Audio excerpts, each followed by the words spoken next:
Hello and welcome back to our channel for another Random Railfan video.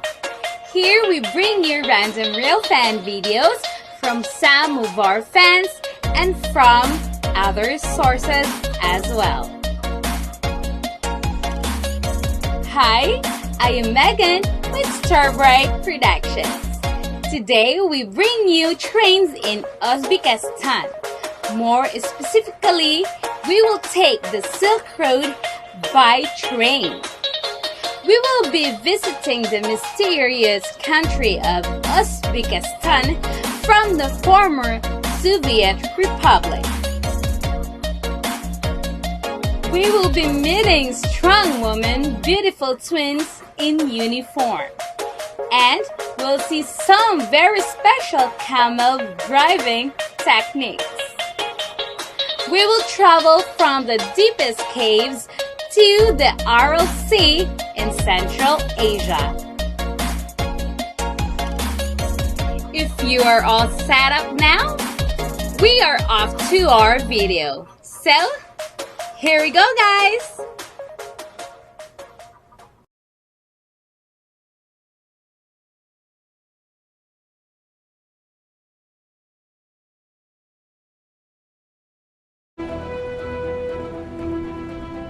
Endless deserts and deep gorges. Along the old Silk Road, we travel by train through a mysterious country, Uzbekistan.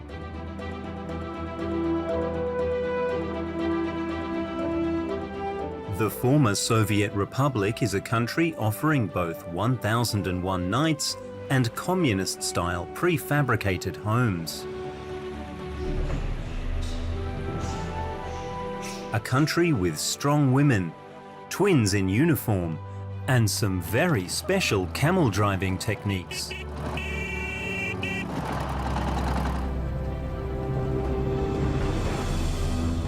A journey from the deepest caves in the world to the remains of the Aral Sea.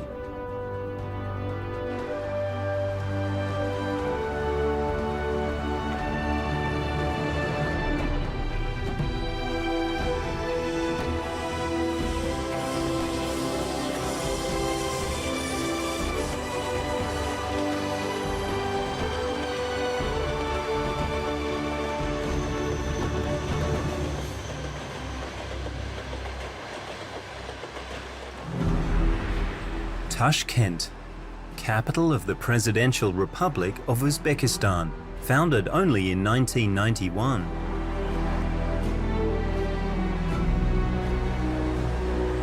In 1966, it was the victim of a devastating earthquake. It was rebuilt in the modern Soviet style. Now massive transport routes crisscross the city. The main train station is located in the city centre. Waiting on platform 1 is the so-called Silk Road Express. Engine driver Ahmalkhudja Yuldashev checks everything once again so that the train can leave on time at 8 a.m.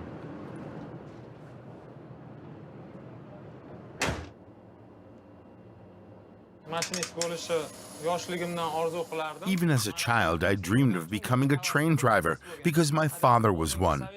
He drove old Soviet machines. The working conditions were really tough back then. Today, everything is much better and more comfortable.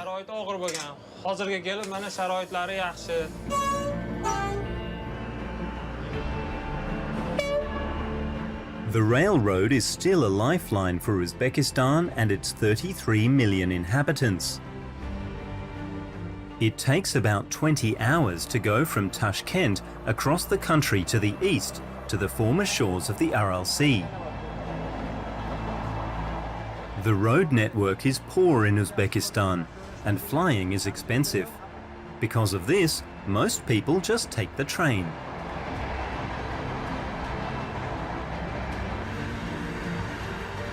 Uzbekistan is located in the heart of Central Asia, between Afghanistan and Kazakhstan. Our journey takes us from the capital, Tashkent, towards Samarkand, along the Hisar Mountains and further to Bukhara, and across the desert to the almost dried up Aral Sea. Water is the greatest treasure of this dry country. In the 1970s, several dams were built on the slopes of the Tian Shan Mountains, which still fulfill Tashkent's water needs today. But there's not just water in these mountains. Hidden deep within them is a secret that the Soviet Union guarded for decades. In the 1940s, uranium was discovered here. For the miners, a top-secret city was built out of the ground. Today, it looks like a ghost town.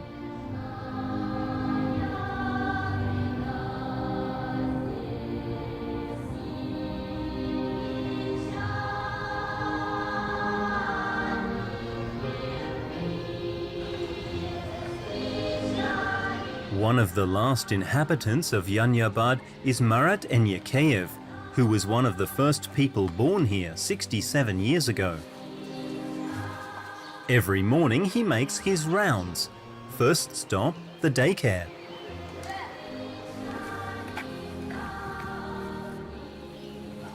Вот 67 лет назад, в возрасте 1 месяца, меня... I was only 1 month old when my parents brought me to this daycare in 1954. Now nobody is left. Случился распад Советского Союза. When the Soviet Union collapsed and the mine was closed, there was no more work and almost everyone left. Из-за безвыходности не было работы, не было заработка. Things are lonely in Yanyabad. The former music school, like the whole city, was built by Volga Germans. It feels like a faded European memory in the middle of Asia.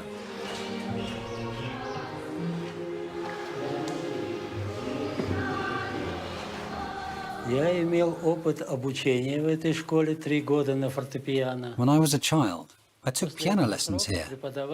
After 3 years, the teacher told my parents that I shouldn't come anymore because I had no chance of becoming a musician. I was incredibly happy with this statement. 5 years ago, Marat got married for the second time to his childhood sweetheart, Larissa. What are we having today? Cheese soup. Will it taste good? Of course, you know it will. I can't remember.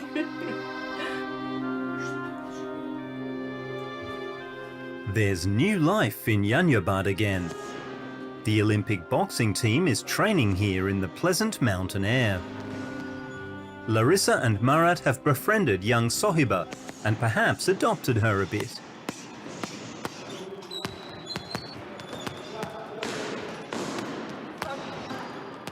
Я занимаюсь боксом с 2017 года. I started boxing in 2017 and I've been on the national team since 2019. Half of the month I'm at home and the other 2 weeks I train here. 2 раза в месяц.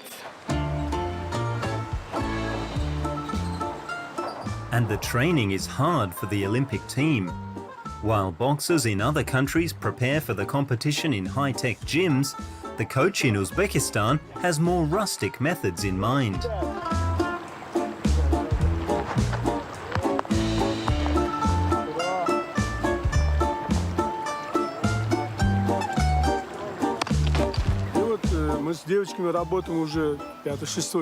Originally, we only trained men here, but for 6 years, we've been preparing girls for competitions as well.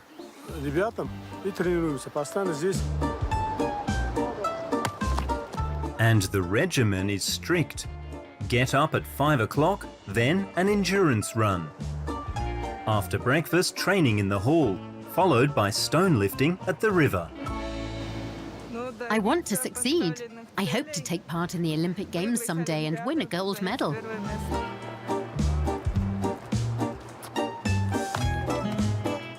The training in Yanyabad is exhausting, so it's nice to have a surrogate family like the one Sohiba has.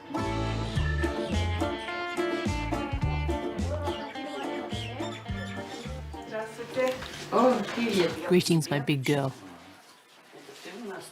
Now eat a nice bowl of soup. I am very oft homesick, but my will to achieve something in boxing is simply greater. It's so nice to have you, because we miss our own children. Murat's sons, like so many others, have long since left Yanyabad.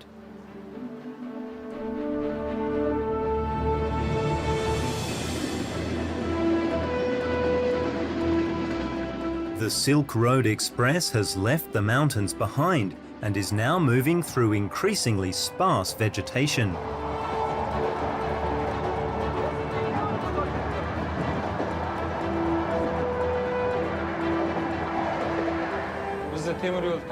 The construction of the railroad began here more than 100 years ago. In Soviet times, the railway network was the highest priority, and there still is a lot of construction going on. Thousands of years ago, caravans traveled along the banks of the Zarafshan River to the east and west. It's the lifeline of probably the most legendary city in Central Asia, Samarkand.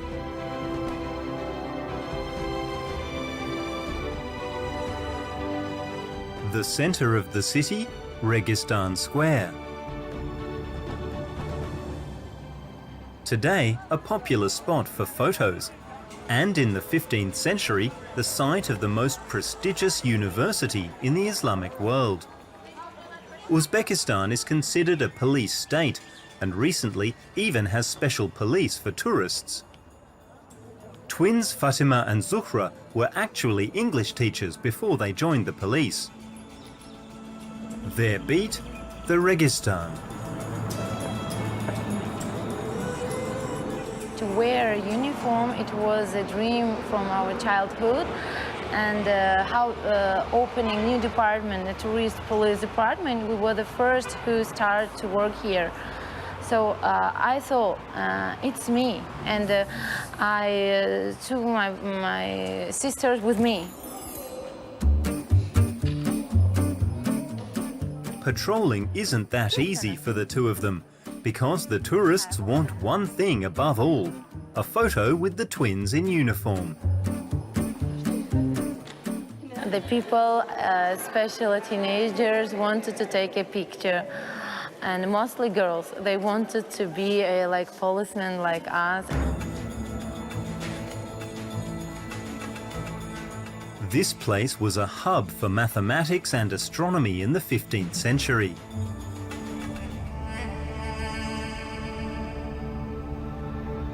Shah-e-Zinda is a magical place. For 600 years, the necropolis has been hanging on the hills over Samarkand. Muezzin Abdugani calls the faithful to prayer.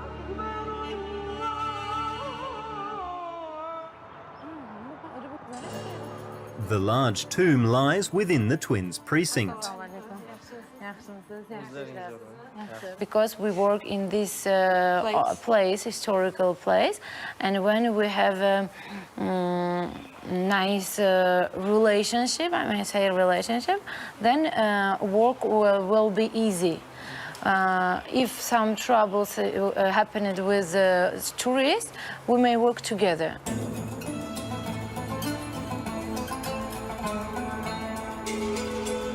During Soviet times, the 11 mausoleums were left to decay, but recently they've undergone extensive restoration. Bundan oldinlari O'zbekiston mustaqillikka erishishdan oldin in the past, life as a devout Muslim was very difficult. There were only a few mosques in which one could pray. There was hardly any possibility to train as a muezzin. Today, there are 2,000 mosques in Uzbekistan, and new ones are still being built. Every Muslim can once again freely and openly practice their beliefs. ehtiyojlari qondirilyapti.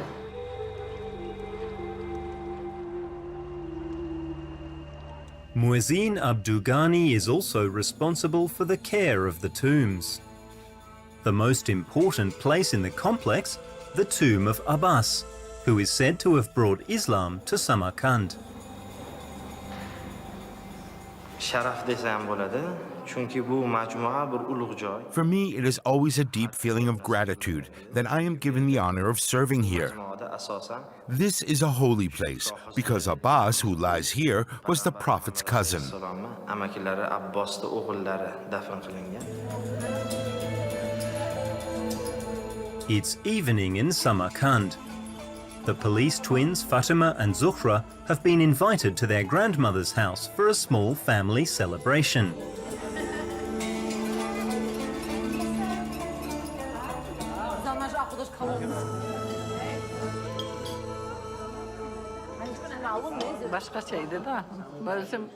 I am so proud of my two granddaughters. When I was young, it was unthinkable for a woman to wear a uniform. The twins each have one daughter, are divorced and live independently. Our parents gave us a really nice life because they hadn't such life in their own life. And now we try to show our best for our children.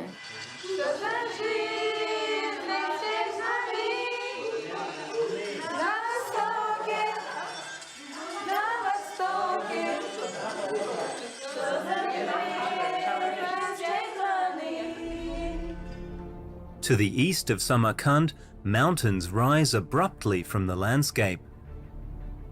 Here once stood the magnificent palace of Timur, who conquered all of Central Asia in the 14th century. The Hisar Mountains are the westernmost foothills of the Himalayas. Here, over millions of years, the deepest caves in the world were formed. Speleologists Vladimir Dolky and Pavel Baer are on their way to uncover a great secret. Back there, I can see it. We want to go to the Timurin cave to investigate. Legend has it that Timur hid there with his entire army. We want to find out if this was actually possible. But the route is long and difficult.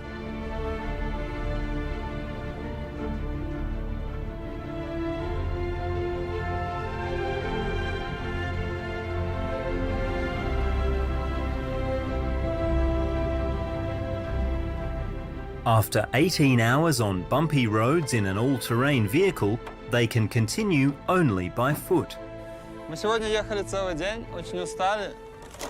The trip was very long and we're tired. We won't make it to the cave today. We'll set up camp here. And tomorrow morning, it all begins. Heading down into this canyon.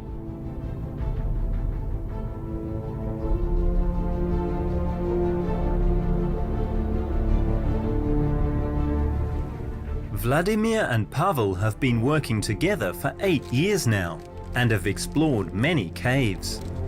Это самая простая и самая дешевая еда, которая в народе называется бич-пакет. This is the simplest and cheapest food there is. Classic student food. Here in the mountains, it's very convenient because it's so easy to prepare.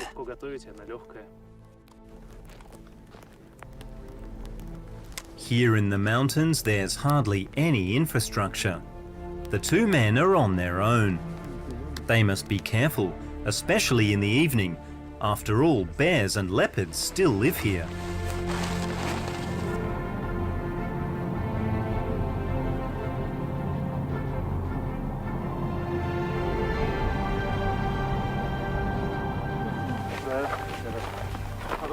At 6 in the morning, the march to the Timur cave begins.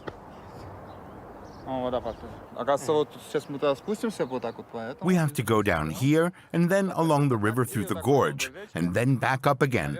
The cave must be behind there somewhere.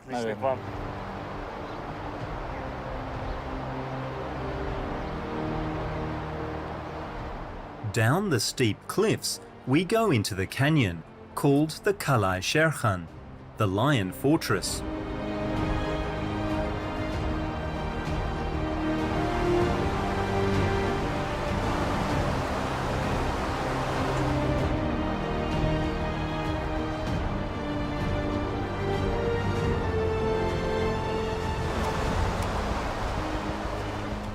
The cave has two entrances. The explorers decide to take the smaller one.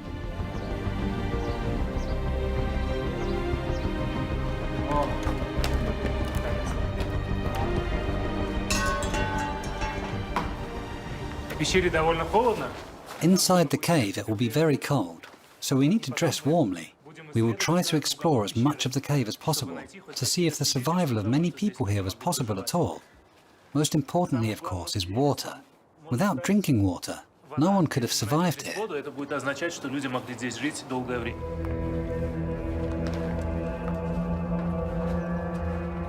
Even though it's really hot outside, inside the temperature drops quickly into the single digits. Вова, смотри, здесь какие-то остатки чего-то есть. Смотри, что тут есть. Looks like leftovers here. Take a look at this. I don't think so. Let's go. Наверное, нет, да? All right, let's go.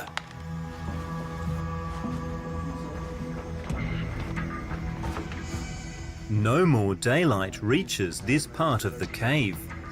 The explorers find themselves in total darkness. We have to descend deeper now. We suspect there's water down there. If the stories are true, there must have been some kind of lake here in Timur's time. And if it exists, we'll find it. Timur ruled an enormous empire in the 14th century, from present-day India to Turkey. His victorious campaigns are said to have begun from this cave. Look, there's a small waterfall. Yes, the water is collecting down there. Drinking water for Timur.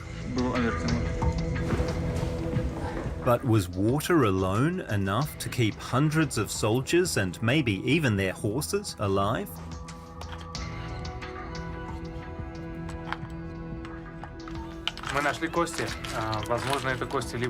There is definitely old food here. How old it is, however, is difficult to say. After 5 hours in the cave, they start their way back. We found a small reservoir, so there is water here. However, the way into the cave is difficult. It's hard to say if it could have been done with horses. In any case, they could have been sheltered. Still, there's not enough evidence to say whether Timur was here. It still remains a mystery. They'll come back to explore Timuran Cave further.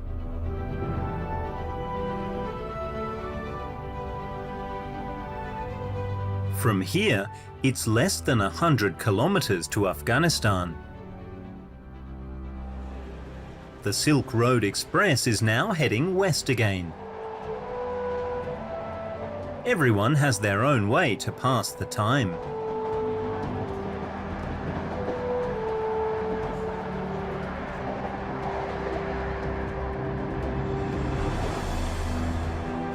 Of course, food is also important on such a long trip, and it's served at their seats.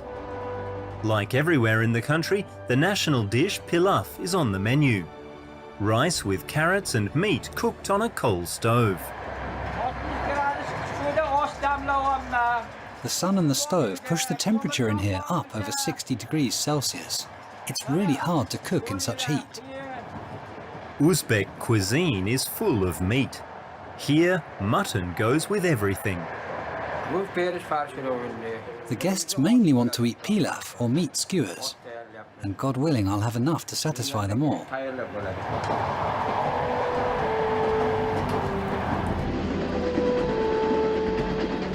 The train is now entering the next famous city, Bukhara. The oasis of Bukhara is said to have been inhabited as early as 500 BC. It was once famously rich and one of the most important stops on the Silk Road.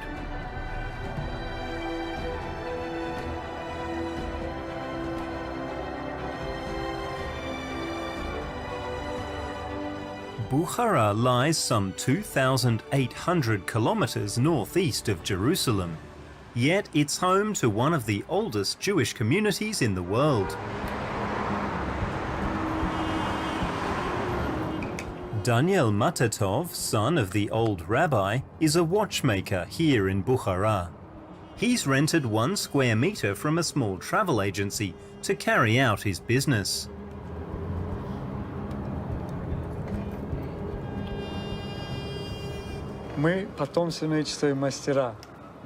We've been watchmakers for generations. My grandfather, my father, my brothers, me, and also my son.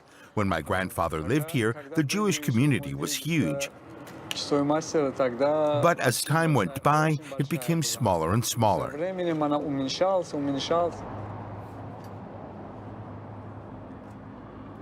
Every day at 6 o'clock sharp, the 53-year-old closes his store and heads home. The first Jews from this ancient community are said to have settled here after the Babylonian captivity, around 500 BC. Even 100 years ago, the Jewish community contained more than 25,000 members. Today, Daniel and his wife Lyubov and about 150 others make up the last Jews in the city. Well, how was your day? How was yours? Quite good.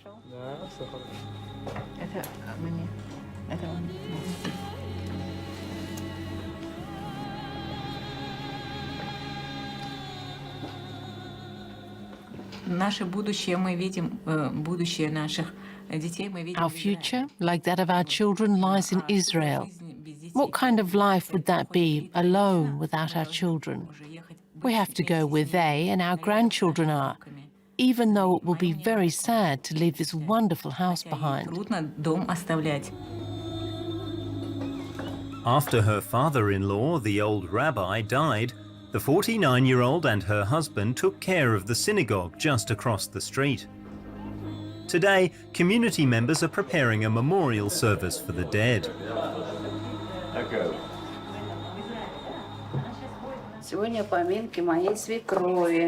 We want to remember my mother-in-law today. Her name was Anova Maria, and she died in the USA at the age of 90 and was buried there. Every year we hold this Memorial Day here in her honor. A community member has agreed to read, and it will all be streamed live for relatives in the US. He is the Chazan, the cantor, and has no training. Everyone around this table wants to leave the country in the next few years, mainly for economic reasons, for Israel or the US. There they can easily get a residence permit. Even if I leave Bukhara, I won't forget our traditions. I carry them deep in my heart, and I will continue to live the life of a Bukhara Jew everywhere. It is simply in me, and I will pass on everything I know to my children and grandchildren.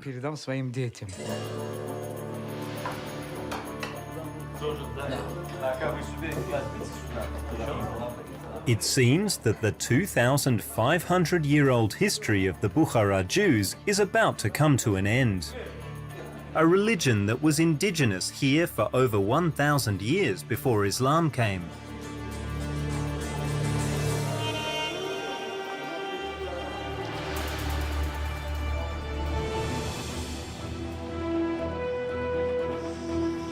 By the early hours of the morning, the Silk Road Express has reached the edge of the Kizilkum, Uzbekistan's great desert.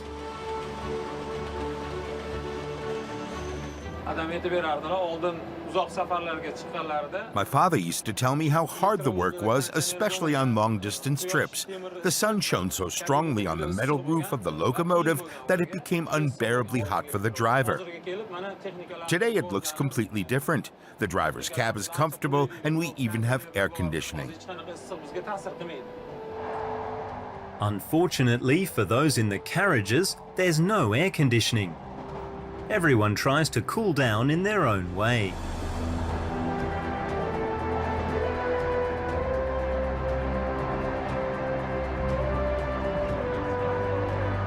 Despite the heat, the most important thing in every Uzbek train car remains the tea kettle. For our people, hot tea on a hot day is the most normal thing in the world.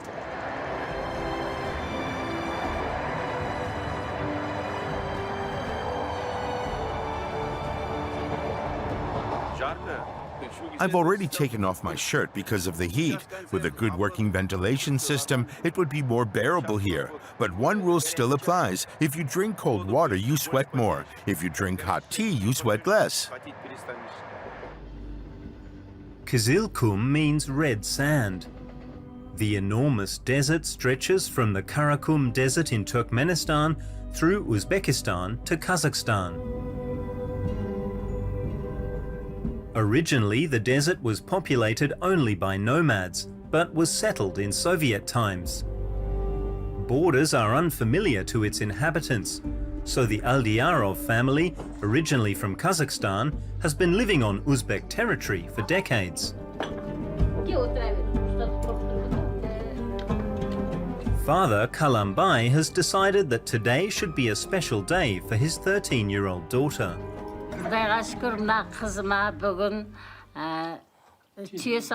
God willing, I want to teach my daughter how to milk camels today. She has to be able to stand on one leg and balance the bucket with the other. We have 6 camel mares, and they're not easy to milk. I'm looking forward to the milking and will give it my all. But before that, the dishes have to be washed. And that's the work of Nazirka and her younger sister.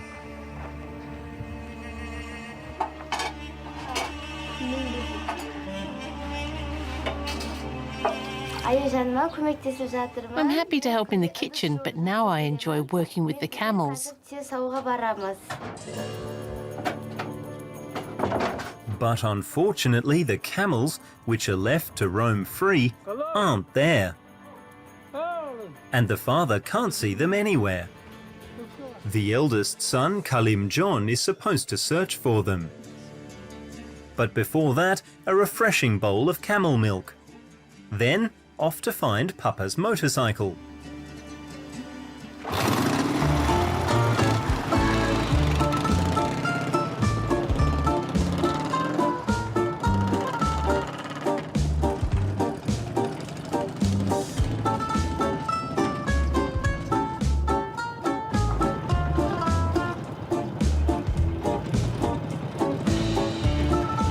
Today is also a good day for Kalim John, because normally his father wouldn't let him use the motorcycle.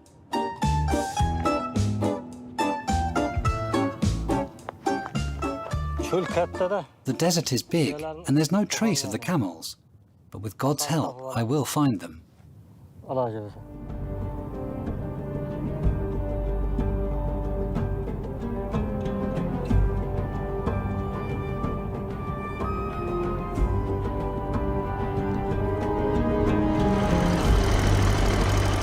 Camels have a good sense of direction and always find their way home.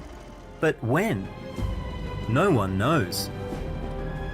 Luckily, Kalim John has a good nose and discovers them grazing on some desert grass. I really found them. Now I can drive them home to be milked. My sister will be so happy. Everything will be fine.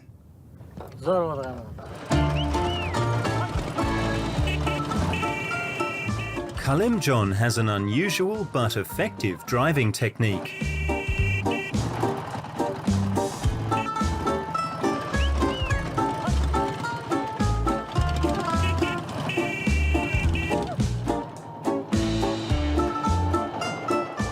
Everyone is ready and waiting.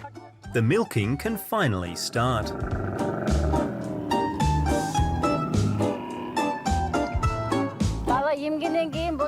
The first thing we need is a calf to drink from the mother. Then the teats swell and you can milk them.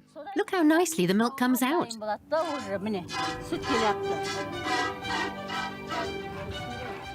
Mother Saliha has years of experience, but Nazirka is anxious.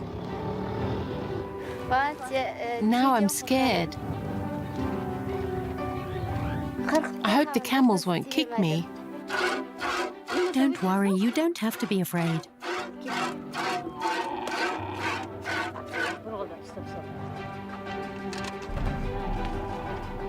Standing on one leg is not so easy.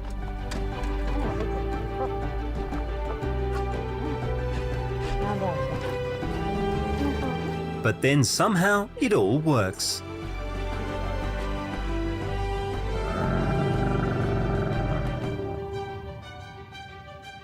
The first bucket is finally full.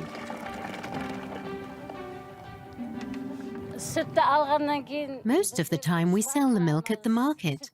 But when we are invited somewhere, for example to a wedding, we also like to bring the milk as a wedding gift. These camels too still have to be milked today. I think I now understand how it all works. Now I can help my mother with the milking. And she still has 5 more camels ahead of her today. In the blistering heat, the train crosses the biggest river of Uzbekistan, the Amu Darya. Inside, everyone is exhausted.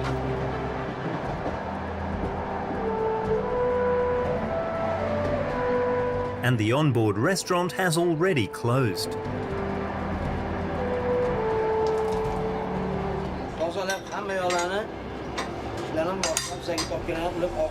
After I've cleaned everything up, it's back to square one for the return trip. Again, I will prepare fresh pilaf, beefsteaks, mastava and meatballs, so that our guests have something to eat. Sometimes passengers have extra requests, and I try to fulfill those as well. For the 35-year-old train driver, the shift is also slowly coming to an end.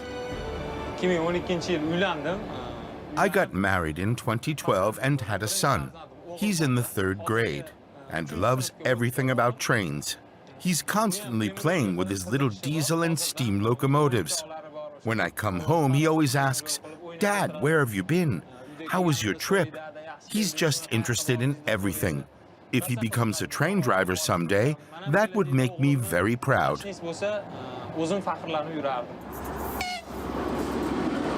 The Silk Road Express has almost reached its destination. Nukus, the former gateway to the Aral Sea. A little further north once lay the world's 4th largest inland lake. Starting in the 1960s, its tributaries were cut off to irrigate large cotton fields. Today, its coast is just a rock face in the desert. Not far away, the former port city of Moynak. Back in the 1980s, it was still located on a peninsula surrounded by water. Most of the people here survived by fishing. Today, their boats lie in the desert sand near the former harbour. Erosion of the sand is now the main problem in the region. A few years ago, a large project was started with the aim to make the desert green. Shahri is studying environmental science in Tashkent and is one of the first to witness the project's success. Hello, are you Vladimir? Yes, that's me. Vladimir Zuyev leads a conservation effort here. Едем на дно Аральского моря, чтобы ты своими глазами увидела. I'm going to take you to the bottom of the Aral Sea. There, you can see the plants for yourself. I've heard and read a lot about your program. Now I'm very curious to see what it looks like.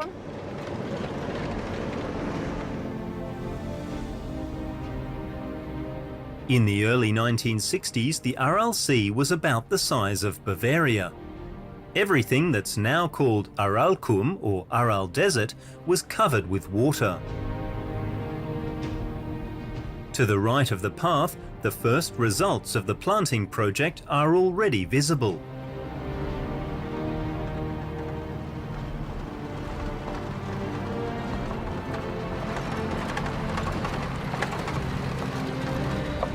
The water will not return.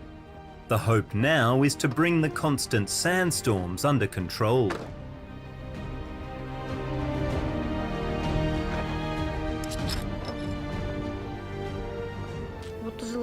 I can hardly imagine that 30 years ago this place was deep at the bottom of a lake.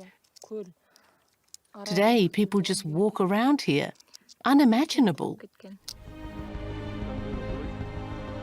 Shahri's grandmother herself comes from Moynak.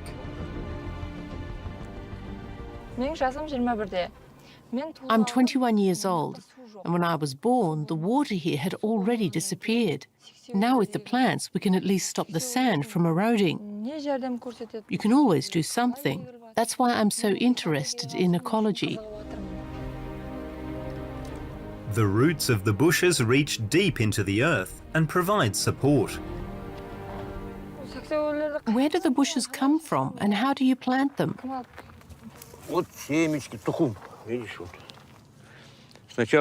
Citizens all over the country collect the seeds.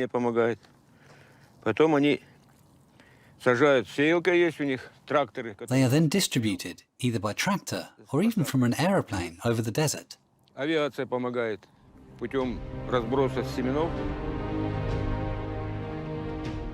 Only a tiny part of the Aral Sea basin has been planted.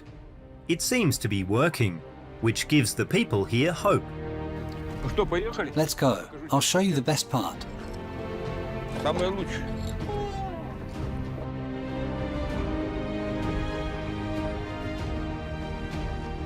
The water of the Aral Sea. A puddle compared to its former glory, but still impressive.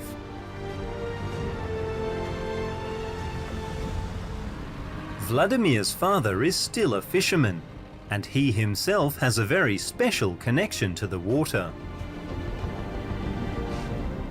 Come on, we're going swimming. No, not me.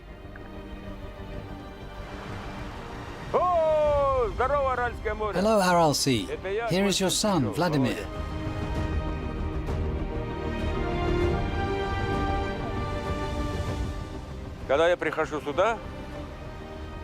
Whenever I am here, my heart tells me I have to go into the water.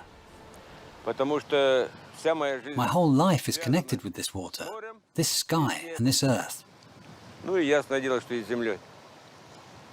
I love being here because nobody knows how long the last remains of the sea will exist.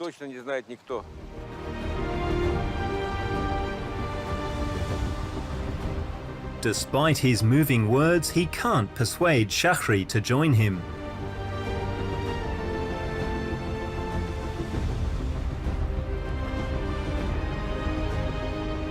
From the remains of the Aral Sea, across dusty deserts to the green highlands of the Hisar Mountains, Uzbekistan, a land of extremes.